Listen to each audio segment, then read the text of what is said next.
Good morning, everybody. It's about 11:45 in the morning on the 3rd of November 2025, and it's Monday. And oh, look at my little friends here. Spy pigeons from Russia. So it's kind of dark today. See cars going around with lights on. Let's walk around this building a little bit here just to look at it for fun. Some guy's looking at me, a guy doing the leaves. Probably thinks I'm an inspector or something. Anyway. So, the news. It's it's more like just continuations of what's been happening. Look at a bench here with a backrest on it too. Just seeing where all the benches are at here, where you can actually rest your back instead of these crappy ones where you have to slouch over. Okay, well, let's get back into the news here, everybody. I'll show you this building. Nice. Actually, I like it. I don't know why I like that brickwork. I don't know. Even if it's old and it wasn't done, well, it's not, that wasn't done like really sloppy work. That's for the most part. Okay. So most of the news, like I said, has been pretty much the same. It's just, you know, everything is progressing a little bit slowly and slow. Well, not everything. Ukraine, it's not going slowly. It's going very quickly at the moment. But, you know, Trump is still hanging out. A lot of ships out there in front of Venezuela. They say 8, but there's more than 10. Actually, more than 10. Because even when I was down there, the U.S. Coast Guard is very close. And they even have ships there. So you can count those ships as well. They're Coast Guard ships. It's not like they have a lot of guns. I mean, big guns, but they do have guns. And they were launching drones even back then, back in 2000. I would say, when was that? At least as early as 2019, they were launching spy drones on Venezuela from where I was at. You know, like, I don't know if it was Reapers or what the heck they were launching, but I know it was drones. I saw the reports on that back in those days. So things are not like all of a sudden out of nowhere. And of course, like I was saying back then, and I know, and I guess it was put out, maybe the US was there, I think, even when they did have, you know, little bits of drugs being smuggled. But, you know, it's just something like some fishermen, and they make some sort of a deal, and something you can put in your coat pocket or whatever, of cocaine, even though that's quite a bit of money. But it's not like a boat full of it. And like I said, mostly they were smuggling diesel fuel, and that's about it, just to make some more extra money. And I told you already about that on one of my other videos, about one of the incidents that happens, and the customs people saw somebody throw some bag of white powder over the side, and just to protect, because they're great allies, you know, St. Vincent and the Grenadines, great allies with, it was back then, it was Hugo Chavez, so they said it was laundry detergent. So yeah, I mean, we don't want to get caught smuggling laundry detergent, a little bag of it. Oh, that's some pretty bad stuff. Big penalties, I guess, there. But anyway, they let those guys go. And there was supposed to be a trial. Everybody knew that. People, that there wasn't going to be a trial. You know, the opposition and all that. So anyway, but like I said, it wasn't huge amounts of drugs. I don't know, these probably fish. They were actually fishermen with no fish, and they were probably not even prosecuted at all. I don't know. So, but that's another story. Okay. And what's going on also? The EU is going broke. Migrants all over the place. Trump threatening Venezuela. Ukraine is losing. You know, that's in a nutshell what's going on. Still no tomahawks. And when some reporter asked Trump about tomahawks, he said no. He has no plans in sending any tomahawks to Ukraine. You know, I'll tell you why. With the introduction of those 2 new weapons that Russia had, these, which are beyond any shadow of a doubt super weapons, game-changing weapons, nothing like flamingos that, or not even like a tomahawk. A tomahawk's not even a game-changing weapon. It, like Russia says, it would only escalate things, and it would just prolong the conflict. unless they put a nuclear bomb on it, of course. But I guess that's the big fear that Vladimir Putin said, you know, how do we know? And that Russia will respond accordingly, and in a, what did he say, very devastating way for the most part. So Trump, not just for that reason he's not doing it. I think it's partly because of these encircled troops. I think that is a bigger, what does it say, deciding factor for Donald Trump. And well, what else do I had about this? Today, just maybe an hour ago, maybe 2 hours ago, not very long ago, I guess, you know, when the sun came up in Ukraine, in the Ukraine part of the DPR over there, there is a troop deployment center. So some of these troops that just got trained, just, you know, fresh out of training, and maybe some of the older ones that had been trained and maybe been stationed in other places, they were at this, what do they call that? I even wrote the name down here. Deployment point. There was a deployment point.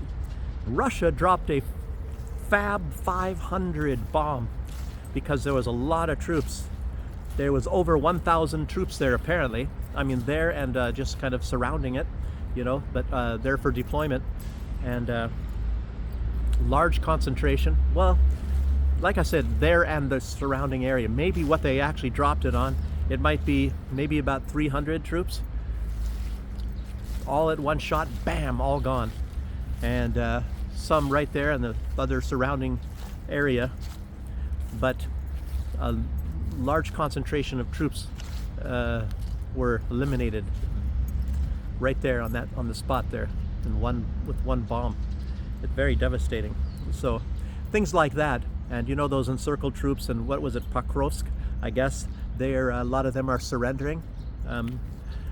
That might be the place where they staged that Budanov and his SBU. They staged their what do they call that? A rescue operation, I guess, which didn't work, and they lost their troops.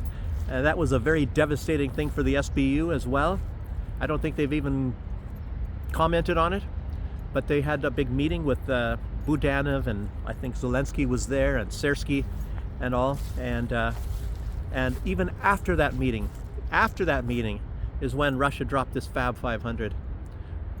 Wow. And things are not looking very good. Donald Trump is shying away, obviously, like I said. And you know Donald Trump. We all know Donald Trump. Donald Trump wants to be a winner. He admires winners. He doesn't want to be a loser in anything. He doesn't want to be like he wants to dominate, like he's even said it himself. He wants to dominate all these industries. He wants to dominate mining. He wants to dominate the oil industry. He wants to dominate everything. The master of the universe, as you all know. And he's not very much of a master of war when it comes to Russia.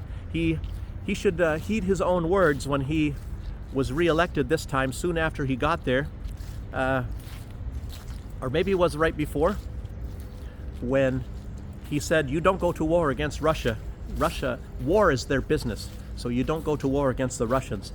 And Donald Trump thought he would go to war against the Russians, but he's finding out now. So he's acting as if it doesn't exist anymore, as if the whole conflict, he's not even really talking about it. Whenever anybody mentions anything, asks him any questions, like is you sending any tomahawks, he gets a really short answer. Everything is really short. Donald Trump, I think he's washing his hands of this very much so now. And he realizes this is a big losing game. This is my opinion. This is my opinion. And it looks like he's trying to act like it doesn't exist. It's sort of like when Yemen kicked the butt of the United States, and the United States had to stick its tail between its legs and said they made a deal with Yemen. I'll bet you if you talk to Yemen, to the Houthi, I mean, that part of Yemen, they'll say, we never made any deal with them. Anyway, I think Donald Trump announced the deal over media, and that's the deal. No talk with them. He just told them, well, I'm not going to bomb you anymore, but just leave the American ships alone. That seems to be what happened. So Donald Trump, he's just kind of walking away right now. No tomahawks, he said, to Ukraine. And it's a much different story, obviously, in in Venezuela. He seems to be, a lot of people are saying he's just threatening. He's just threatening Maduro to leave. And then he wants to put in that Nobel Peace Prize woman who's pleading Donald Trump to bomb the country. And I saw a video with Max Blumenthal of the Gray Zone earlier today. And I forgot the name, but anyway, this has happened before. There was other opposition in the past. I think it was right around the transition time of Hugo Chavez to Nicolas Maduro, and there was other people in opposition, and they were also advocating that the United States bombs Venezuela, bombs their own country, you know, and gosh, it's incredible. I think that was Max Blumenthal saying that. Yeah, that was Max Blumenthal, and he said, imagine if that happened in the United States, if there was an opposition party pleading with another country to bomb the United States. Do you think if the Democrats would do? I mean, that you could expect that from the Democrats, you know, that they might want to do that, as much as they care about the country. But just think if they were pleading with Russia to bomb the United States so that they can come into power. Apparently, he's, you know, he makes a good point there. You see, well, you know, I don't know, the Americans wouldn't like that. But I guess what was going on even in the past, they put up a puppet leader back. I think it was, when was that? I think it was during the time. That was, I think they had kicked out Hugo Chavez for a short time. I think it was around 2002, he was saying. And they had a guy in there that nobody's ever heard of anymore, some older guy. And he was there for a short time. And then Hugo Chavez came back and basically just pushed the guy out. And, you know, you're gone now, buddy. And I think that was a U.S. puppet. So it's happened already. Wow, what's crazy? Anyway, I'm gonna see if I can get to, you know, a little bit further along. I got, you know, it's just some crazy stuff. Like I said, not really such big events except for that big bomb that Russia dropped on those guys there. I don't even know how many people lost their lives. Ukraine's probably not going to put it out. They'll ignore it as if it never happened. But they were supposed to be obviously reinforcements. Oh, man. Okay. But I should also mention, like, Donald Trump's stop the killing. His stop the killing is, you know, that's just his little PR promo line.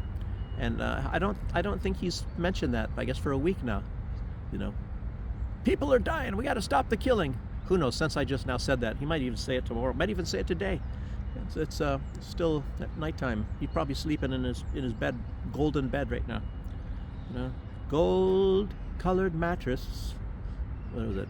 Oh, what a lucky man he was. He had white horses.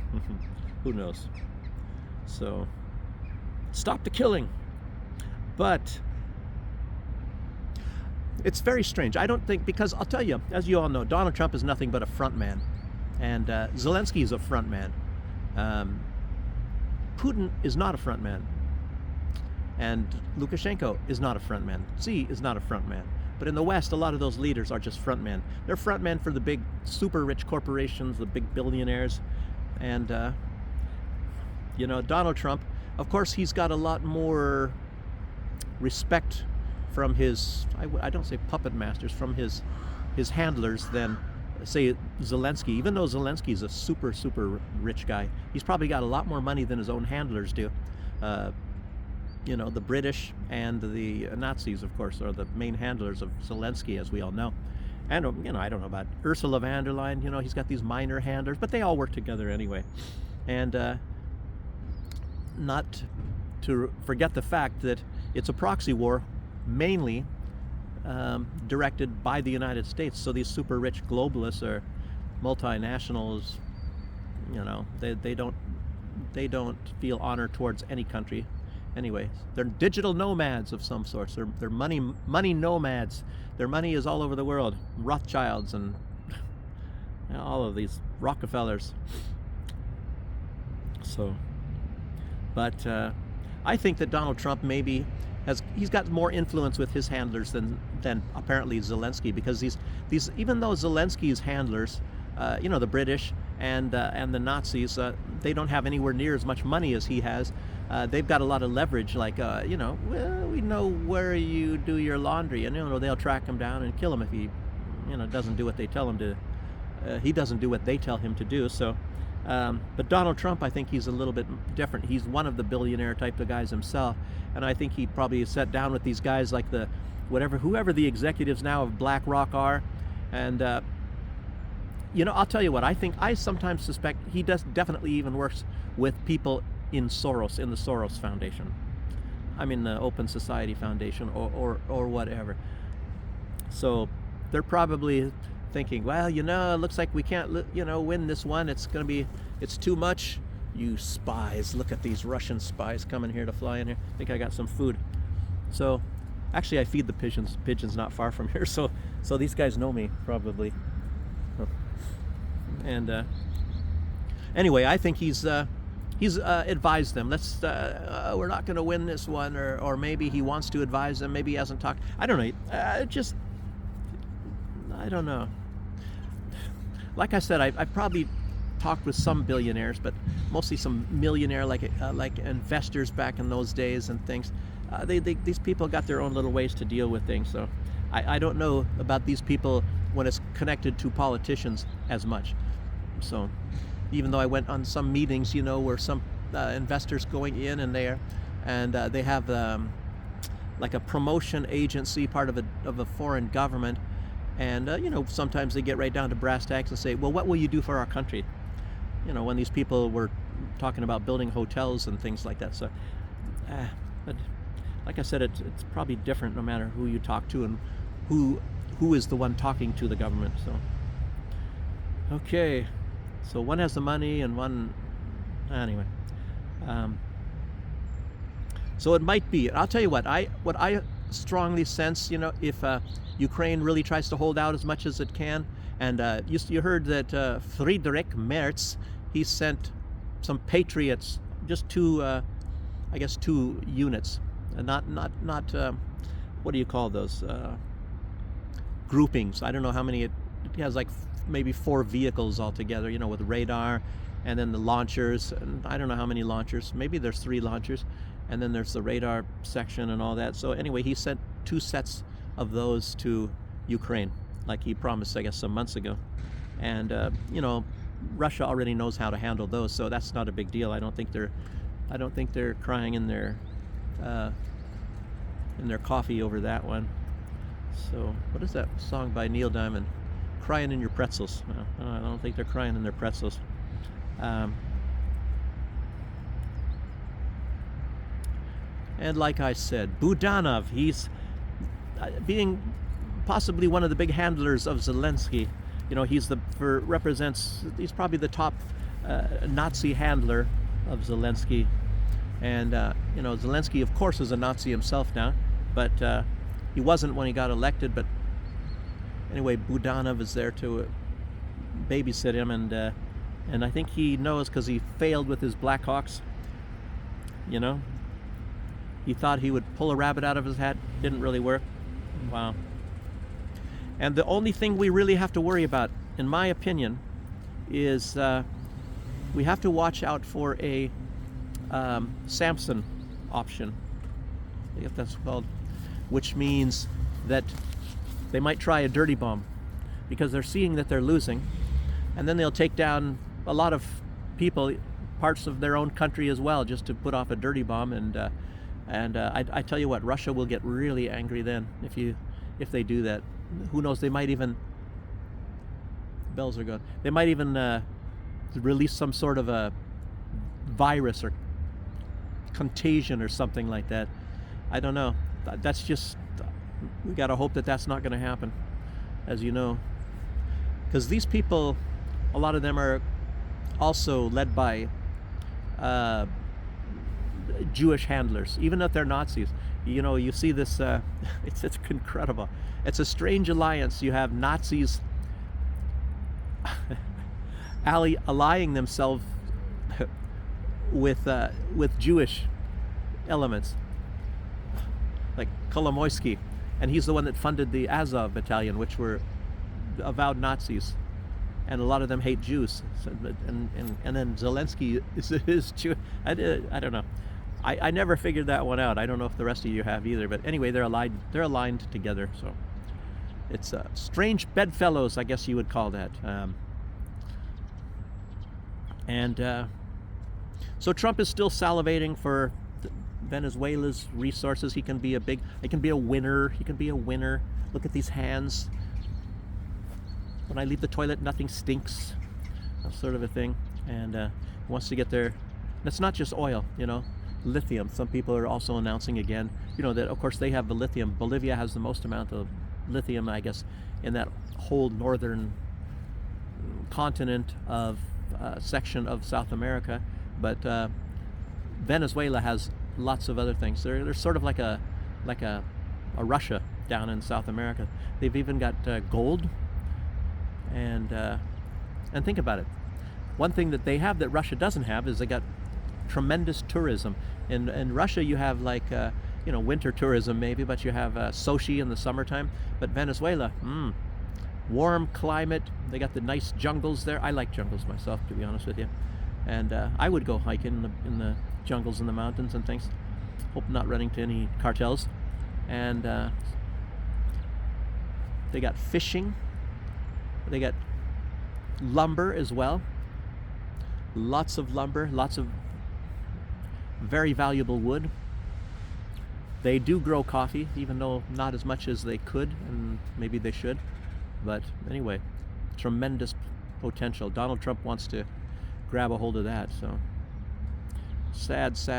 I guess you'd think you'd be lucky when you have a country like Belarus. It's kind of flat, not so much of a tourist place. The only thing is that it's strategically close to Russia, and that's why they want Belarus, of course. And not enough. If they had oil, maybe they would have, put a lot more money into trying to overthrow the government back in the past, 5 or 6 or 7 times when they've tried to do it. And what was the last one in 2022? So, but don't forget, that also applies to Venezuela. They can put a military base there as well. They have a lot of military bases already in the region, but they got to keep Venezuela in line. So Nigeria, Donald Trump's still trying to figure out how to do that, and of course, he came up with this. They're killing the Christians. What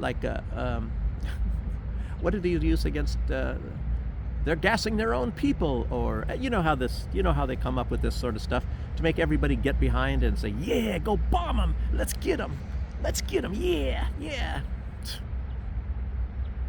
So Nigeria, they didn't like the fact that they were called Christian killers or something like that. So I guess the government of Nigeria, they put out a letter, they even posted it online, and said, we respect all faiths. We don't have anything against any faith. It has nothing to do with any sort of faith and anything that goes on in our country. We don't go killing anybody because of their religion. Not even the Scientologists, I guess, but or the Methodists. No, I don't know. I don't know anything about those things. But I don't know. Donald Trump, I guess he's still going to be going on that. You got some kind of a actress, or what is it, some black lady, or I don't even know who she is. I never heard of her before. But she's also, somebody in the States. I don't know. I don't even think she's from Nigeria. But just to show, even the black people want to go killing other black people, like these people in Venezuela that want their own country bombed. You can always find them. Looks like the Nazis in Ukraine. So, but I don't know. I think maybe Donald Trump, you can think maybe it's a distraction to make everybody stop looking at Venezuela, so then he's doing something. I mean, it might not work out very well. So let's threaten Nigeria. And maybe everybody will look here. Don't look over there. Look over here. Don't look there. Look here.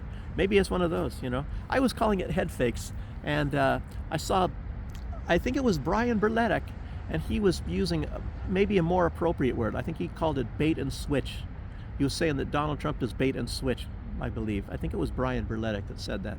So it's kind of the same thing. I was just calling it a head fake, my idea. But anyway, a lot of people notice that. I'm sure most all of you out there notice that Donald Trump does this, has these little diversions and makes you think one thing, and then he does the opposite. And well, what Brian Berletic, I think what he did say, he said Donald Trump speaking out one thing out of this side of the mouth and the other thing. Everybody says that about Donald Trump. Jeez, makes you wonder. I don't know. No credibility.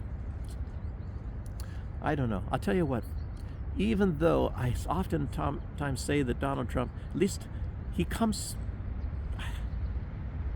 at least a lot more in control of his senses than Joe Biden, but I don't know. I keep wanting to say, oh, I'll be relieved when he's gone, but we always get, I mean, the United States always gets some kind of a knucklehead in there. Jeez. And Netanyahu, not to forget about old Nutty Yahoo. He came out yesterday saying he will, and I guess he used the word eliminate the Houthis. And so he wants to, I don't know, he just wants to keep bombing. And it looks like they found something to continue bombing southern Lebanon with. Jeez, there's just no end to this guy and his killing. So, maybe he's slowing down a lot with Gaza because he's losing way too many friends with that, but he's got to direct his wars somewhere. So southern Lebanon, that's the usual target, and he's going to be going up after the Houthis now. And I think since this stuff stopped in Gaza, I don't think the Houthis have been going at it, whatever they were doing, maybe stopping the shipping. I don't know if they're still stopping the shipping. I would imagine not. So why is Netanyahu going to go after them? Revenge, I guess. It's possible. So Elon Musk, Errol Musk, not Elon, Errol Musk, the father of Elon Musk. He loves Russia, and he's often on the news, and he often compares things like in Great Britain, where I believe he was, maybe still does live there. Maybe he still lives there. I'm starting to wonder if he lives in Russia or now, because he's there quite often. Maybe he just comes for a lot of these, but he loves Russia. And apparently he is trying to convince Elon to invest more in Russia, even than in the West. He's basically saying that the West is, well, let's see, did I put his word? I don't think I put the words down. But in a sense that they're not going anywhere in the West, and basically that they're losers. And I did write down what it said here. He said it's a bad bet. Investing in the West is a bad bet, but he said Russia is booming. So, and I'll tell you what, things are not so bad here in Belarus either. I don't know. I think as far as business is concerned, I think oftentimes you might be a little bit better off investing in that way. This is a strange thing to say. You might be better off having your business in Russia, maybe. See, I don't know anything about that here. I notice that some people are kind of dissatisfied. There's certain things about that they don't like about doing business over here, and some of them say, well, it's better in Russia. And that area that I was walking around in one video, maybe, I don't know, 5 videos ago, and like I tell you what, there's lots and lots of houses. You get on a bus and you keep driving, and lots of houses, really beautiful, nice houses, even really beautiful. They're only in the very rich districts in the United States. I mean, Beaver, Cleaver, and Wally, their house is nothing compared to those houses. Nothing at all. And it's just like a notch or two down from some of the big movie stars in Hollywood, the houses, and there's hundreds and hundreds and hundreds of them out there. You go on a bus ride, around, while you're leaving that area to go back into Minsk proper. This is just on the outside of Minsk, and you see lots of these houses, and you're like, wow, look at that one over there. Like I said, it's not like these big mansions like in Hollywood, and they're like, I don't know, what is it? Let me guess in meters, 20 meters or 30 meters, from the next house or whatever. You certainly have some privacy, definitely. And most all of them have like big fences around their house, so they have their privacy. Some you can look through the house or through the fence to see, the yard and everything. It's nice yards. Definitely they have But I tell you what, a lot of those are Russians. A lot of them. They probably have gardeners and things, and they have maybe businesses, or they just have good jobs in Russia, and they come and they got beautiful houses here, and they probably live in an apartment in Moscow, maybe even a small one, and then they got these big beautiful houses here. It's for the most part, I would have to say that it's better to live in Belarus than it is over there. There's far less crime in Belarus. And like I said, you can have your teenage daughter walk through a park at 2 o'clock in the morning wearing a miniskirt, and nothing's going to really happen to them. And you know, you're taking a big chance in a lot of other places. I'm not saying that they do that all the time in Moscow or Russia either. It's very low crime there compared to the West. But anyway, I don't want to get too much involved in things I was not going to be talking about. But anyway, Errol Musk is Errol Minsk, is that Freudian slip or what? But anyway, Errol Musk should move to Minsk, I guess I'm trying to say. So he said also, so I'm guessing he lives in Great Britain. He said that the British media is trying to tell him that the Russians are coming to kill everybody, you know. And of course he laughs about it, and so does everybody else that goes over there. You know, everybody that knows the Russian culture, knows the Russian people. And it's like, what the heck? Where do they come up with this stuff? It's just like, what did they say? Lukashenko wanted to invade Vilnius or something like that. And I'll tell you what, Lukashenko, he is probably the least likely leader in all of Europe that wants to invade any other country. You know, if there's anybody that should get the Nobel Peace Prize and really deserves it, it is Alexander Lukashenko. How long has he been there? And everybody talks about, oh, he's been there way too long. We got to get rid of him. Look, he's a dictator. That it proves he's a dictator. But then when did Belarus ever go to war? And the whole time that he is in there, it's like never. 30 years. Does the United States ever go more than 3 months without causing some kind of a war or bombing somebody? Who in the heck in their right mind would, I mean, maybe nobody, no, I guess they did give it to Obama. I was thinking, who would give a Nobel Peace Prize? But anyway, the Nobel Peace Prize is nothing but a joke. I think it seems to be for the person most likely to start a war should get the Nobel Peace Prize. It's just like this woman in Venezuela that got the Nobel Peace Prize, and she's asking Donald Trump to bomb her country. It's like, what the friggin' crap is all, a peace prize? Oh, come on. What a joke. So, wow. Okay. The West is continue to conduct violent protests, you know, in Serbia. This time, you know, Belgrade, Serbia, the usual place. And violent ones, you know. And there was one last night. So that was another thing that just happened. I told you about the Fab 500. That was just some hours ago. They dropped that at that. I don't even remember the name of the place, but it was like a deployment, you know, where a bunch of soldiers go, and then they say, you go over here and you go over there. Wow. But anyway, Belgrade, Serbia. And but the difference with the one last night was, and it's the pro-Vucic supporters, I think they were pretty much, from what I heard, matched the anti-government. So there was half and half.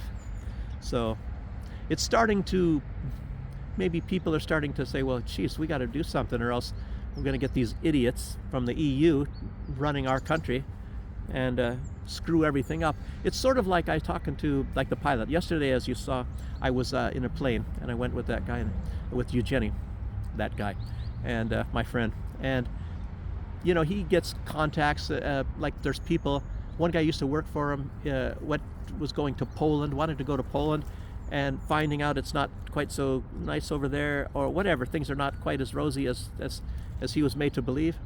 Dive bomber pigeon.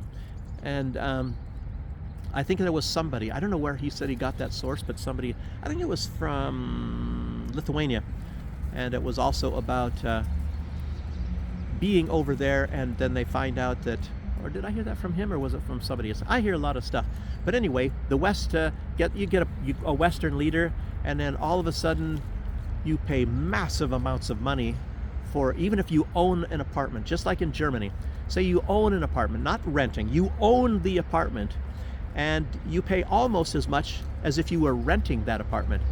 So I was looking at that, before when I was saying, well, let's maybe go to Germany. Yeah, Germany, cool, and all that. Had these houses, and they needed huge amounts of money.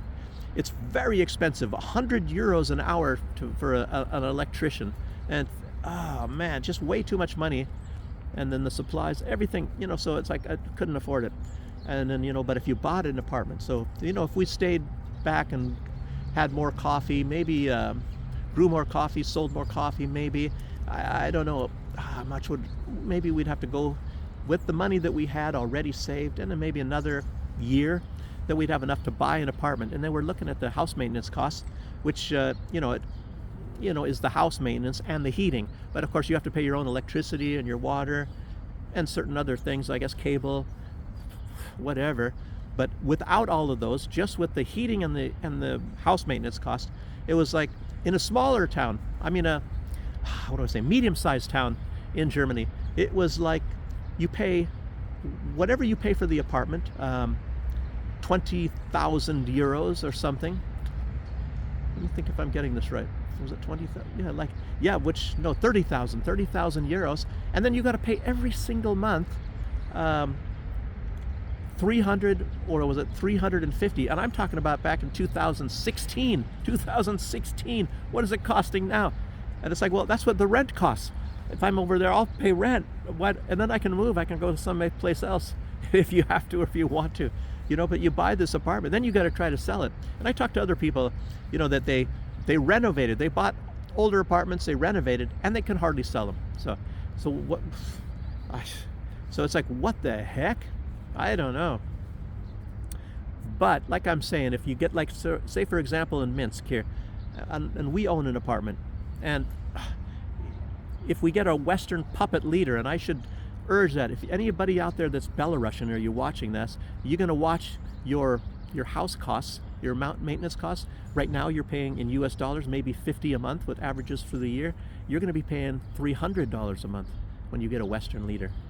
And as a puppet, they're going to privatize them all. They're going to get a huge sum of money, and things will look good for maybe a year or two. And even though they already look good in Minsk, so who knows what the heck? I don't know what they're going to do with that money. They're going to get very, very rich, and like selling the buildings, all these buildings that you're looking at right here, they're going to be all privatized, and it's going to, guess who's going to own them? They're going to be people from the West. You're going to get BlackRock. BlackRock is going to own half of Minsk at that time, and then we're going to be paying huge sums of money. BlackRock's already the richest entity on the planet by a long shot. They're richer than even the government of the United States, which, well, governments don't really have money, if you want to be honest about it, except maybe the US, because they can print as much money as they want. But I tell you what, it's over. So please, people from Belarus that are watching this, don't wish for somebody else to come here. Let's just keep things as they are. Keep the Western, pro-Western people out of this country. It'd be a disaster. Just like it is in Lithuania and Estonia and all those countries, and those people are all crying over there.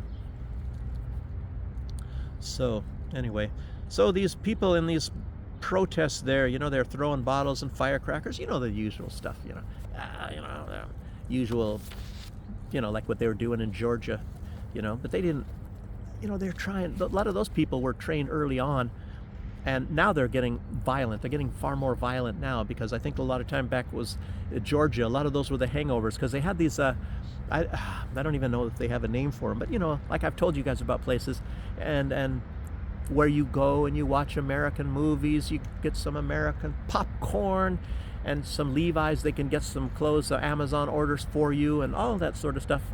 And yeah, they teach you how to protest, maybe how to make signs and things like that. And it's a lot of times it's done through embassy staff and all that. Makes me wonder if it's going to happen here. Lukashenko knows these games, so makes you really wonder. So we'll see. And anyway, you get trained to do all this kind of stuff, and but I think the new age color revolution people are being trained, I think, to be more violent, and they did that in Georgia as well. They had even European Union officials coming there, marching on the streets with them, and burning things, burning cars, the usual stuff. Okay, So I was telling you all about this IDF, Israeli Defense Force, the top lawyer from the IDF, and this was many months ago when they had Palestinian. Just say that they're Hamas if you want to. Let's just be conservative. Say you had Hamas people, and they were in Israeli prison, and they had this like footage. They show the footage of that, and then they showed how they had like these like Roman shields. They had all this stuff, and they were blocking so the cameras couldn't see. And you see somebody doing something. So they had a Palestinian prisoner, and they were anally raping this guy. It was gang rape with like who knows what objects they were sticking into this guy, and they hurt him really bad. I told you he barely lived. He had huge internal bleeding and everything because they were really ganging up and doing crap to this guy. And like I said, they were blocking the cameras, but you could see. It's like, well, why are you guys all standing around all close to each other like that with all of these things so we can't see what's going on behind there, And it was very obvious, very terrible stuff. You could tell they were doing something, and there was no sound, so you couldn't hear the guy screaming. I think they were doing it even with other Palestinian prisoners that were, zip tied and laying on the face down on the pavement on this concrete and stuff. And but anyway, it was so horrendous, and this lawyer, she released or leaked, I guess she leaked the footage of these guys doing this, and then of course she's been threatened now big time, and she was forced to resign, and they were promising just a day or so ago to do even far more severe punishment of her. So she took off. She wrote a little message to her family and said, "I love you," like goodbye or whatever. Anyway, and but so she had disappeared. They found her car near some sort of a beach in Israel, and there was a huge search. Authorities looking for her, and I was thinking maybe they killed her, and you know how the mafia used to do, and you tie some weights on somebody or some concrete blocks, and you throw them off a bridge or off a boat or who knows what. I don't know. But apparently they found her. She was just going into hiding. And of course they arrested her, of course. And I guess she's in prison or so. And before they're going to figure out what to do with her. They call it like a blood libel. And, there's some people that want to kill her. Israel's got a mixed society. And I think Norman Finkelstein, he was doing an interview with Candace Owens the other day. And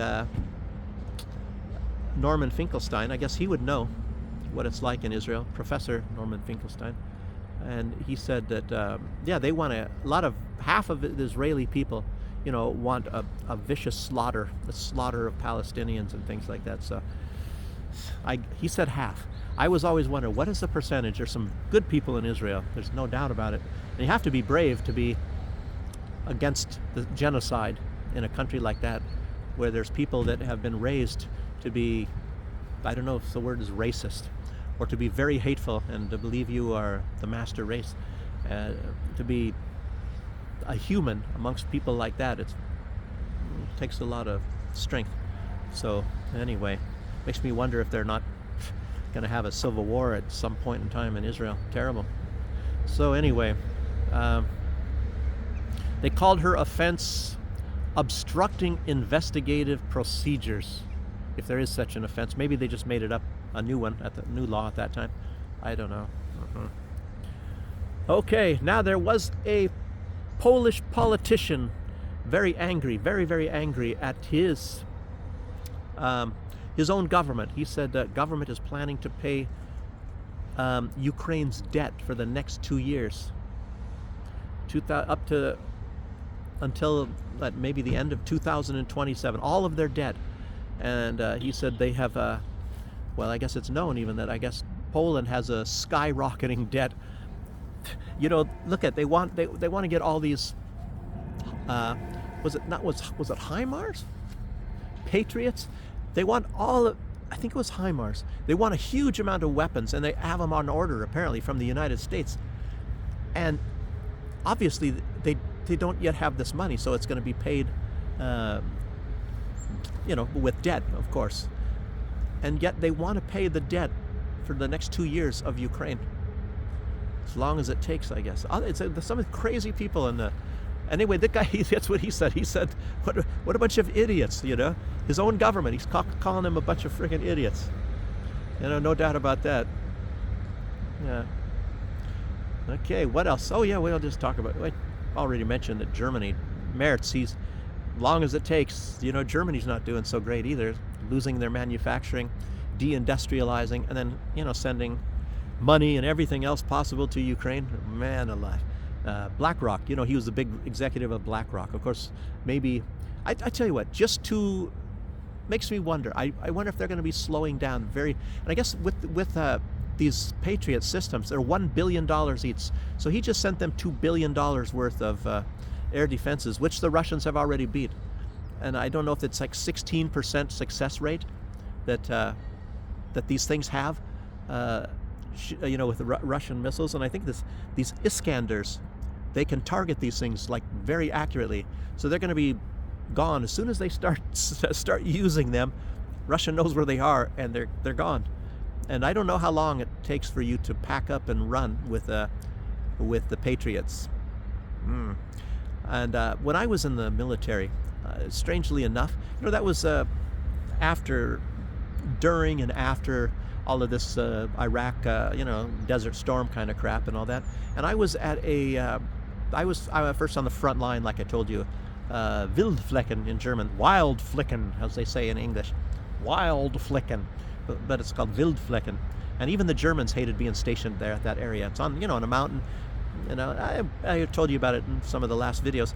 But anyway, our unit, since after the end of the Cold War, supposedly, and I was PCSing, or no, I was ETSing. He was ETSing. I was end of time in service. PCS is permanent change of station, and ETS is end of time in service. So I was ETSing. I was getting out of the military at that time.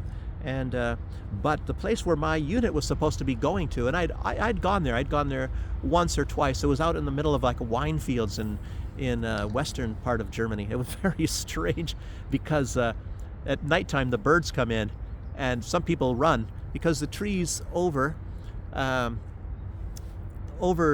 walkways is where all the birds come. They spend all day out in the fields eating the grapes, and then the wine grapes. I think it's the Rheinhessen area, and then they come back in and they're nesting, I guess, in these trees, and it sounds like something really weird, but it's all the birds up in the tree, and people don't want to get pooped on, and when you're walking, it's your feet are crunching because there's all kinds of grape seeds that you're walking over, all these grape seeds, and like the sidewalks are nearly purple, from all these birds pooping out all of these grapes and grape seeds or something like that. But anyway, the very building that I was supposed to be going in if I was PCSing instead of ETSing is where they repaired the Patriot missiles for Europe. So at that time I was in like electronic repair, and our unit, that's strange because we were like a spy kind of combat spy unit on that case.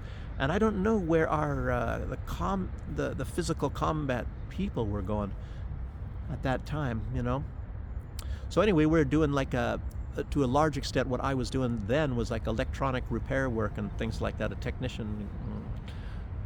I'm a dental technician by trade now, but I was then it was kind of a radio electronic technician or something then, even though I'm terrible at electronics.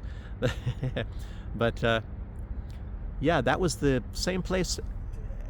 It was like kind of a tall room, and I guess they would repair the Patriots in the very same facilities where I would have maybe been working. So it's just something in case you're interested. Okay, I keep wanting to call him Dmitry. His name is Kirill Dmitriev. He's a kind of a multi-talent type of guy in Russia. I call him maybe a Russian negotiator because a lot of time he goes to the U.S. because his English is very good, so I call him a Russian negotiator. But anyway, he reacted to I guess you call it an online tweet and it's a video, and it shows a park in Vienna, Austria, of all places. You know, you hear about all these migrants and stuff, that basically London is mostly Muslim now, and Paris, they said that by a, you know, by the way, a statistic is that France is going to be, I think by 2030, it will be considered a Muslim country. And, you know, London is already, I think, more Muslim than it is British. And so much stuff strange over there, you know. But I guess Vienna is also quite bad. Maybe not as bad as England, I don't know. Germany, I don't know. I haven't lived there for quite some time. I was in Eastern Germany, and I think a lot of them don't want to be in Eastern Germany. So I didn't see a huge amount. I loved Eastern Germany when I was there, even though the prices are not cheaper than in the West, but it's just there's less people, so there's less crowds. So in case you want to go and see Germany without, if you don't like crowds, go to the eastern section of Germany. Leipzig is kind of crowded, that's true. I didn't go to, Dresden, but I was in places like Werdau and I've been forgetting the names now. Anyway, I was in other places. Plauen. Plauen was, that was nice. Plauen is kind of nice. And as a matter of fact, I almost bought a house there, but I wasn't fast enough. And it was a former U.S. embassy, the former U.S. embassy to Germany, and it was $30,000. It was or 30,000 UK, or euros. You know, very interesting to own an embassy. I could have like gotten a hold of somebody like in the, you know, the Trump family and say, hey, you guys want to buy the former embassy? And they would have done, yeah, they got plenty of money to spare.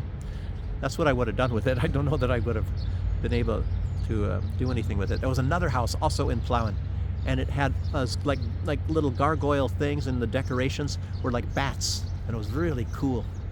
This big house. Anyway, but you get them really cheap there if you have the money to renovate them. You can get some really cheap, nice, and big houses even in the city. Anyway, but Germany, I don't know, it's kind of gone now. You can't even pay your heating bills because they cut off the Russian. What a bunch of dumb idiots. Anyway, get that. But Kirill Dmitriev, he had this video, and it's in Vienna, Austria, and he calls that, you know, what was Austria? I don't know if that was Strasbourg. Where is Mozart from? But he was saying that Mozart is from Vienna, and obviously he did work in Vienna, like probably Strauss and Mozart, and, you know, art, lots of art, and one of the cultural centers of Europe is Vienna. And he was just like seeing this video, and the park was just filled with hundreds of just Muslims. And I don't have anything, I'm not blaming the Muslims, so and I don't even think he was. I definitely know that he is not either. He definitely doesn't, because they have a lot of Muslims, of course, in Russia. Everything goes perfectly there. But what it is the government's policy, and it's like they're destroying their own culture. They bring in huge amounts of these other people, you know, into the places where it's culturally much different. And like there's things you saw in Sweden, as so many people are complaining, and that's why this what's his name, Robinson, I don't know what his name is in the UK, and he's got a lot of and even Elon Musk and everybody's getting really disgusted about these countries, these leaders of these countries, and destroying their own culture and taking these, you know, like just anyway, these people that don't respect the British culture, or maybe the Austrian culture, or the German culture, or whatever. But see, it's much different in Russia. They slowly intermingle, and sure, there are Muslims in Moscow and things. They have mosques in Moscow, and I think there's even a mosque, at least I know there's one in Minsk. I saw it. I don't know if I ever recorded. I don't even remember where it's at. I think I was just walking by, or somebody said, "Oh, look, there's a mosque," or something. But anyway. But you cannot destroy your culture, and that's what these people are doing. It's just terrible, these leaders. And I guess a lot of people say that is one of the Soros projects, is to destroy the culture. People will lose their identity. Nobody will know who they are anymore, and they won't fight for any identity because it's all mixed. And the big rich people are masters, the masters of the universe. They have a free-for-all then. They can do what they want to all the people in the country because nobody identifies with anything anymore. I guess people say that is the goal of that. Anyhow. But Kirill Dmitriev, he suggests remigration. And I guess that's what Trump is trying to do. And then you have maybe these supporters of the Soros group and all that. So maybe that's where Donald Trump clashes with Soros. Soros wants to screw everybody up and get rid of any kind of a culture and make it so where the culture is the World Economic Forum culture, which is,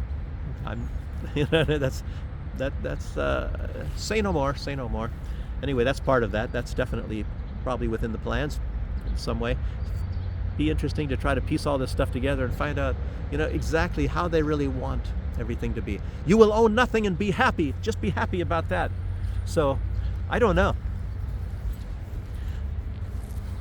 I should also add to that, there was this, Erica Kirk had a Turning Point USA sort of a deal and invited J.D. Vance there, and she really, she melted into him and put her hand behind his head, like, I think I mentioned that, like I said in the last video. It's like a oh, kiss me deeply sort of a gesture. And a lot of people thought, that's a little bit too much. Your husband just got killed, and then everybody's going online and saying, J.D. Vance, as soon as he divorces his wife, I don't know if there's any sort of a plan of divorce. And I'm not saying there's anything between these two, but man, Erica, And then she was wearing these leather pants, these tight leather pants, and some people are talking about that. She's looking more like somebody that's trolling for a man, I guess. She looks beautiful, there's no doubt about it, but I don't know. A little bit of too much of a fat face for me, but anyway, Erica, she puts the makeup here to make it look. I think she looked better a year ago. I don't know. Maybe all this stuff going on. Maybe she wanted to eat her way out of the problems, and maybe that's what the leather pants are all about. Black leather pants to make you look slimmer. I guess that's probably how that works. Anyway, that's all I have to say for right now. It's 1 hour just about, and some of you will be happy. You guys like the long ones. I'd rather do them 30 minutes if I possibly could. But anyway, thanks for joining me on this one, guys and girls, and catch that video yesterday flying around. YouTube was screwing me up again yesterday. I'm watching some of the views go away. Oh God, terrible. Anyway, thanks for joining me, everybody. I'll see you next time. Bye bye.